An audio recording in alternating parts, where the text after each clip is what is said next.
ஒரே ஒரு கல்யாணம் தான். ஆனா, அது குடுத்த இம்பேக்ட் ரொம்ப பெருசு. பொதுவா நம்ம இன்லாஸ் வீட்டு சைட்லேருந்து ஏதோ ஒரு நல்லது, கெட்டது வந்தா, நம்மகிட்ட வந்து யாரும் பெர்மிஷன் கேட்க மாட்டாங்க. இங்க போலாமா? வேணாமா? இது இவங்க, அது அவங்கன்னு நம்மகிட்ட இன்ஃபார்ம்லாம் பண்ண மாட்டாங்க.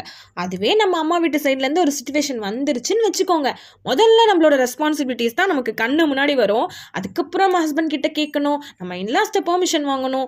இவ்ளோ சிச்சுவேஷனையும் கிராஸ் பண்ணி, ஒருவேளை நம்ம அம்மா வீட்டுக்கு போறோம்னு டிசைட் பண்ணிட்டா, முதல் கேள்வி, எப்போ ரிட்டர்ன் வருவ? பக்கத்துலயே அம்மா வீடுனா கூட நினச்சா போய் நினச்சா வந்துடலாம். என்ன மாதிரி கொஞ்சம் தூரமாக கல்யாணம் பண்ணி வந்துட்டா ரொம்ப கஷ்டம். நான் வருஷத்துக்கு ஒரு வாட்டி தான் அம்மா வீட்டுக்கே போவேன். ஆனால் அப்போவே எங்கள் வீட்டில் எப்போ வருவ எப்போ வருவ, என்ன இத்தனை நாள் தங்கிட்ட, ஏன் அத்தனை நாள் தங்கிட்டேன்னு 1008 கேள்வி கேட்பாங்க.